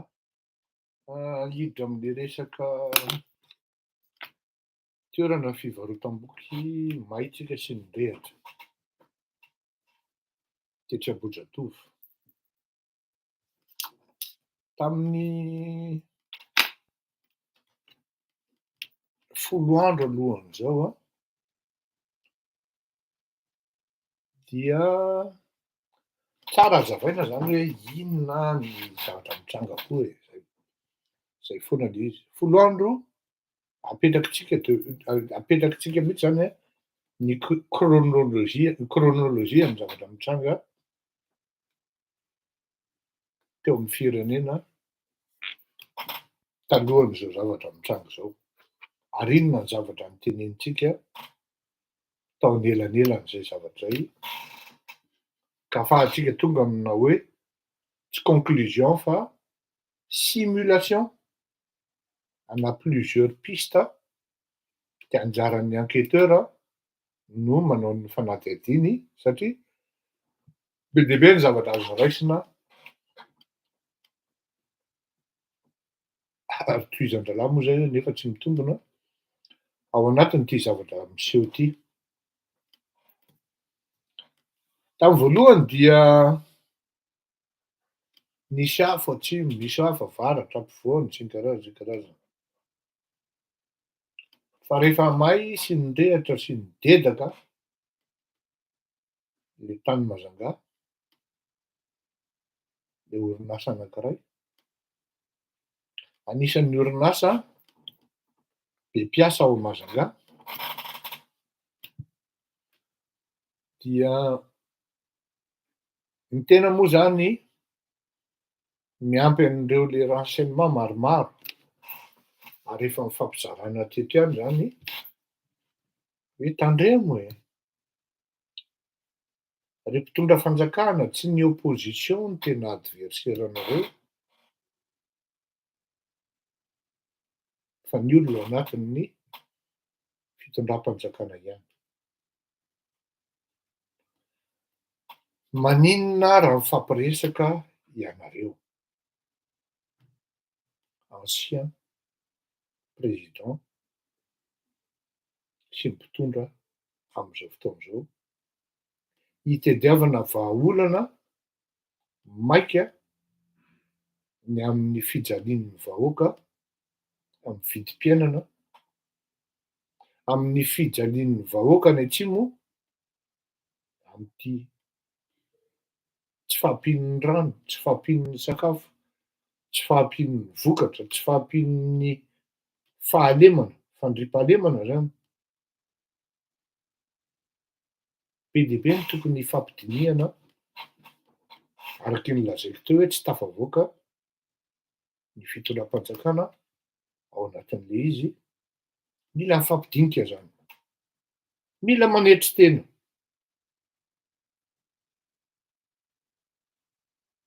Ny zavatra mitranga tsy tanteraka izany zavatra. Etsy anelanelan'izay nefany ny mpanohatra zay tsy misoratena mpanohatra ao anatin'ny fitondram-panjakana manao ny ataony ary mametraka tetika mapikiavelika araky ny teneniko azy hoe iny teny Itaosy iny no fiatombohana, teny an'izany tsika teto amin'ity fandaharan'ity. Fiatombohana ary tsy manana lôzistika ahafahana nanao an'iny Itaosy iny ny mpanohatra amin'izao fotoana izao, fa olona sady manana moyen humain no manana moyen financier no nanao an'iny opération ny Itaosy iny. Tsy tongatonga ho azy zany le pneu, tsy tongatonga ho azy le hoe am'izao ora ny tapahana ny jiro eny Itaosy, de am'izao ora no dorana ny pneu 12. Mba hidedaka tsara mihitsy, mba ahafahana miprovoquer ny panika hoe mirehatra hoy ny Itaosy. Tanjo,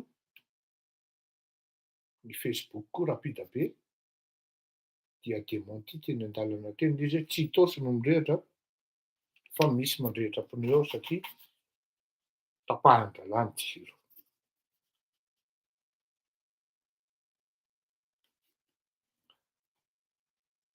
Ny teny taosy dia misy nanakana hoe tsy mahazo maka sary.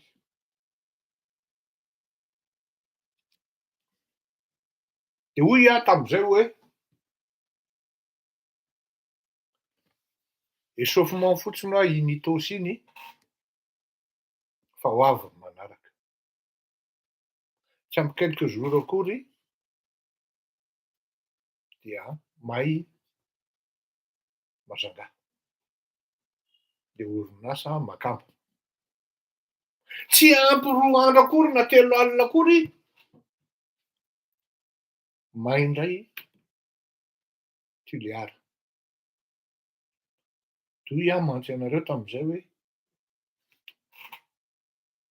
avaratra andrefana de atsinanana, non atsimo zany hoe de nandalo teto ampovoany, verina eto ampovoany manko izy io zao.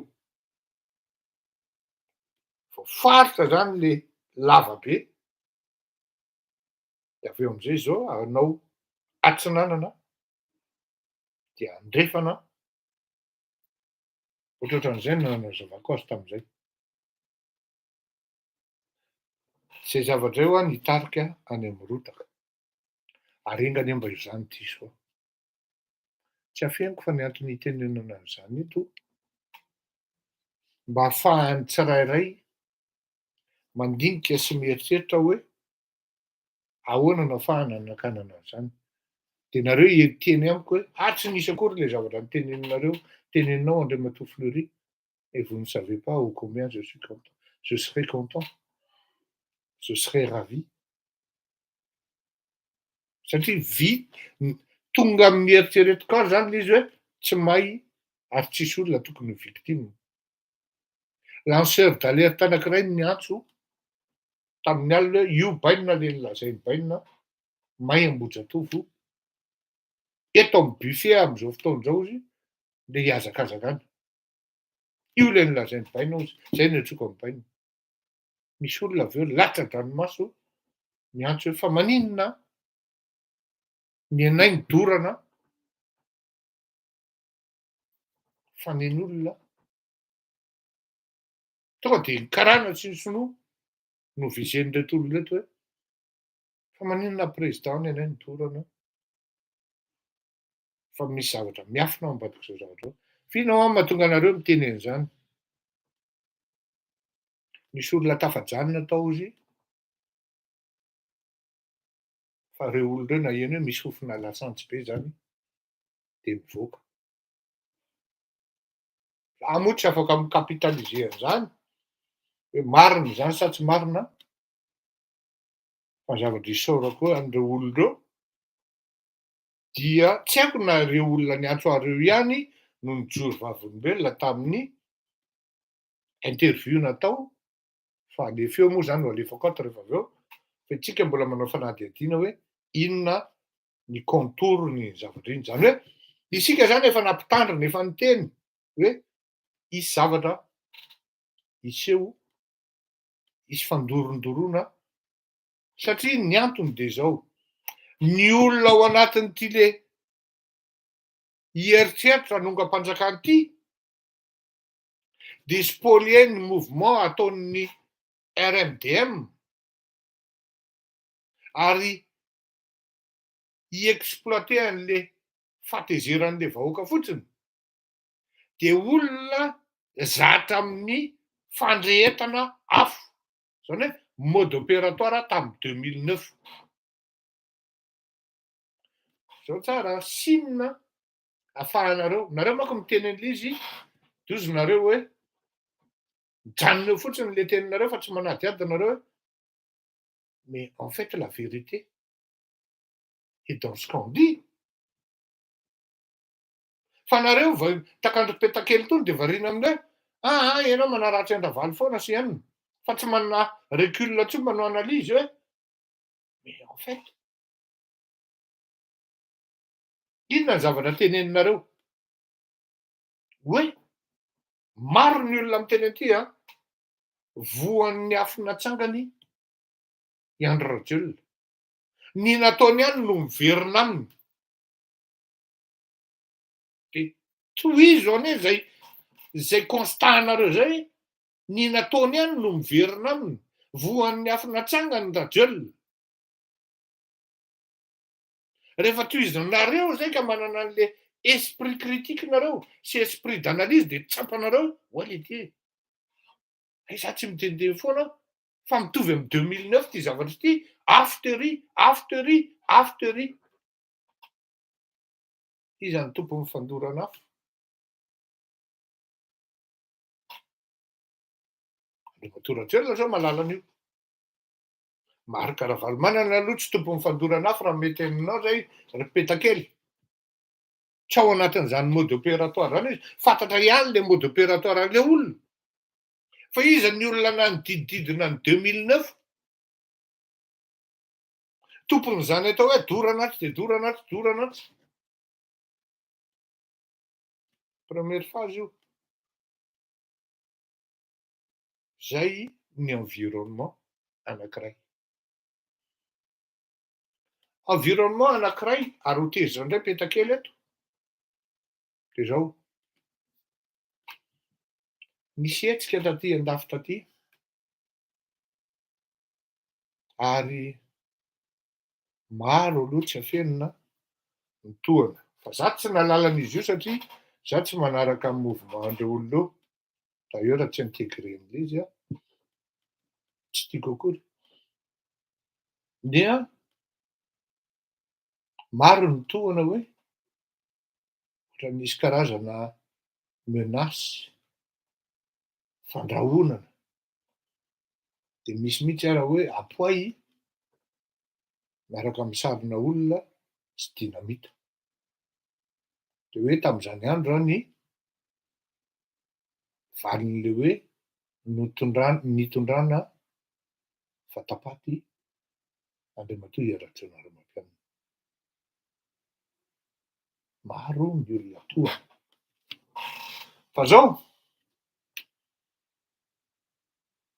misy hatramin'ny hoe 3 septembre, je ne préférerais même pas citer les détails.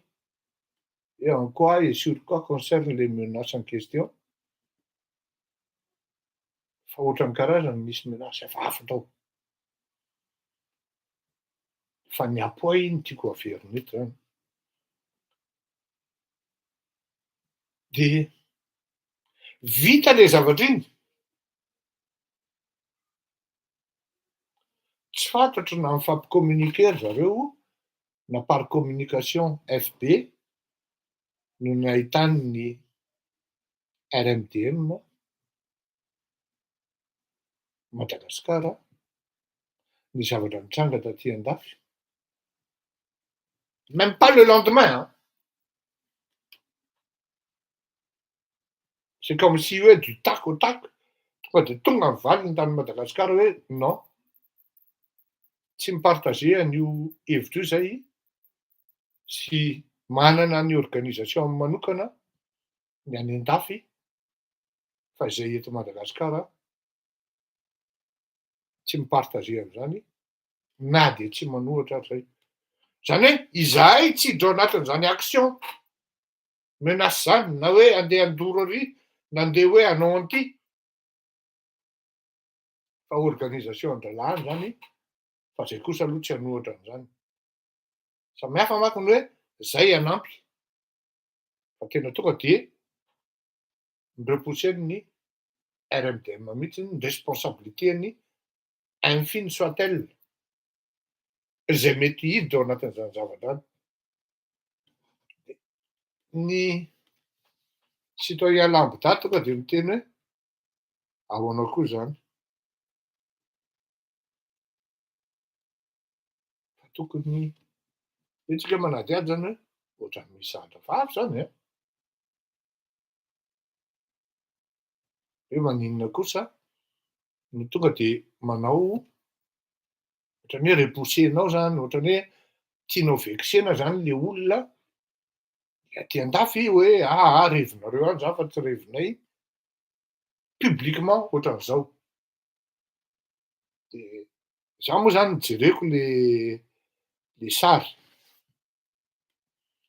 Jereko le sary, ny zavatra remarqueko tao, tokony ho fantatritsika de zao. Ao anatin'ny RMDM ny HVM.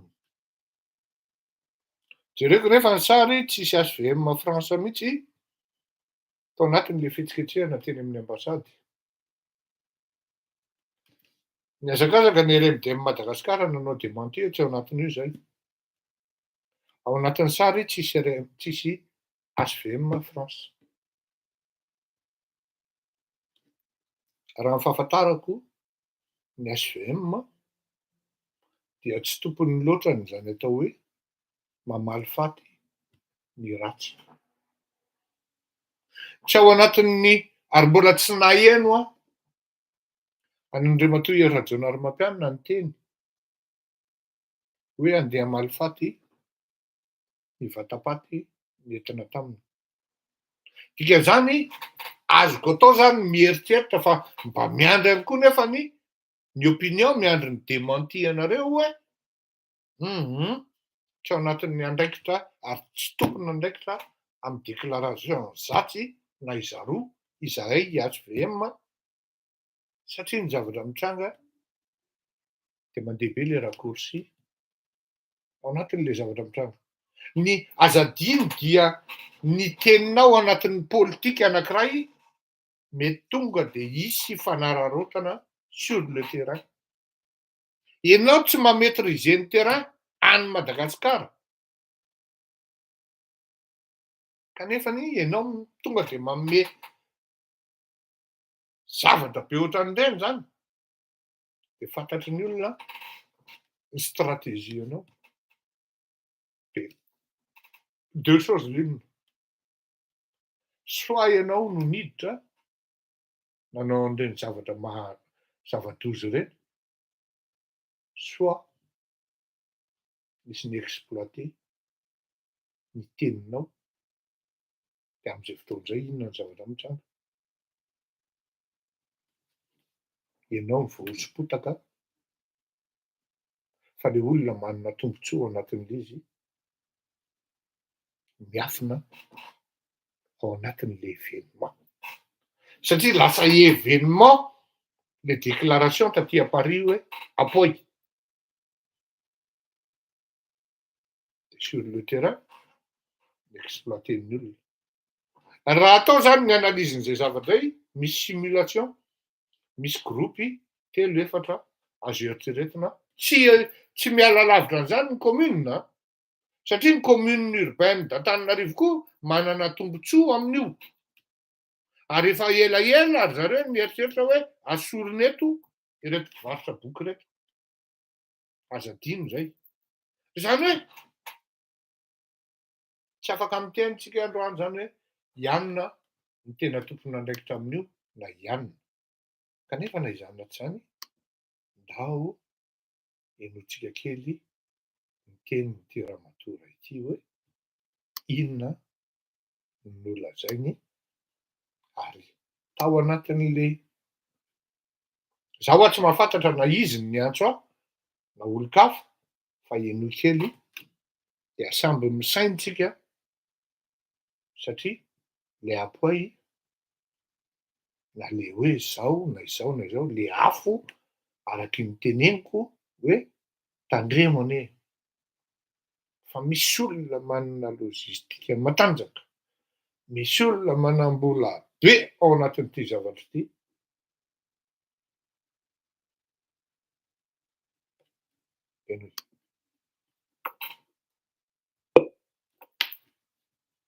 Azafady tompoko, azafady le feo adiniko ny deko nananazy. Nisy niantso telefônina hoe mahay hono Ambohijatovo de za mpivarotra Ambohijatovo de lasana de napetraka ny ankizy de nisy olona napetraka konkoa ny ambina anazy de lasa nandeha nakaty Ambohijatovo fa rehefa tonga taty zany za de zava-niseho zany tena mahay tanteraka daholo ny avary amin'ny arabe avary. Dia ny antony nahatonga an'le afony rehetra zany a, mbola nisy mpanao rami zany tao. Dia rehefa nanao rami zany zareo a, dia nivoaka zareo eo, misy fofona lasantsy zany, misy fofona lasantsy. Dia nivoaka zareo a, le 4 Michael reny zany efa niantsoantso hoe mahay nitsena. Dia ndravavy konko zany a, mbola mijanona tao. Dia nivoaka koa zany zareo efa jereny efa midetaka be konko zany le tsena. Dia zay zany zava-niseho tetỳ Ambohijatovo amin'izao fotoana izao. Zany hoe ny anahy aloha zany tsy mahay nitsena fa ny entana efa nasorona daholo fa matahotra sendra hoe ho mahay nitsena fa tsy mahay aloha zany nitsena. Zany a mbola mijanona tao. Dia nivoaka koa zany zareo efa jereny efa hoe mahay nitsena. Dia ndravavy konko zany a mbola mijanona tao. Dia nivoaka koa zany zareo efa jereny efa midetaka be konko zany le tamin'ny fidora teo zany. Dia zay zany zava-niseho tetỳ Ambohijatovo amin'izao fotoana izao. Zany hoe ny anahy aloha zany tsy mahay nitsena fa ny entana efa nasorona daholo fa matahotra sendra hoe ho mahay nitsena fa tsy. Zay entsika zay dia ny tsara koa ity tenin'ity ranamana iray ity iny dia samy mandinika aho fa ao moa ny teny hoe fa maninona mifandorondoro ohatran'izao. Dia efa lalany. Ao no miteny hoe samy malagasy, ao no miteny hoe ity ve zany le apoy. Enoy satria ao zany teny hoe courant iny hoe coupe-circuit hoe na ohatran'izany. Dia no tenin'ity lehibe an'ity, lehibe an'le toeran'ity. Izay ao anatin'ny atao hoe fivelomana tokoa no iaran'izany tranga loza foana ohatran'izao. Dia ao ianareo tompony andraikitra ambony hisatrokajina mba mangataka fijeren'ny fotony amin'ireo mpivarotra. Araka ny fanazavan'ny mpivarotra moa izay mbola nisy ihany mpivarotra izay hoe ao anatin'ny famogoronana n'entana tanteraka dia avao ampovoany no nitsoka nandeha nakaty nahazo nakaty amin'ity ilany makaty ity zany. Amin'ny ankapobeny ny tsenan'ny commune tsy misy olona mipetraka na hoe matory ao anatiny fa justa hoe mivarotra zareo dia rehefa tonga ny lera voadiny dia mandeha mody fa ny sécurité kosa dia misy ny ety anivon'ny tsena angambany. Tsena eto Ambohijatovo misy herinaratra fa raha le fitantaran'ny mpivarotra sasatsasany izay nitaraina na didina moa zany hoe taiza ho aiza ny netombohan'le izy dia tsena tsisy herinaratra le voalazany zareo fa netombohan'le izy. Ambohijatovo misy herinaratra fa raha le fitantaran'ny mpivarotra sasatsasany izay nitaraina na didina moa zany hoe taiza ho aiza ny netombohan'le izy dia tsena tsisy herinaratra le sasany izay nitaraina na didina moa zany hoe taiza ho aiza ny netombohan'le izy dia tsena tsisy herinaratra le voalazany zareo fa netombohan'le izy. Zay zany samy mandinikitsika, samy mieritreritra, mihazakazaka ho amin'ny fandehan'ny raharaha ary akaiky fifidianana koa zao mba tsy tenitenenina foana dia mandraisa andraikitra amin'izay andraikitra tandrifiny azy avy ny tsirairay. Veloma tompoko samy tahin'Andriamanitra daholo mandrapionao.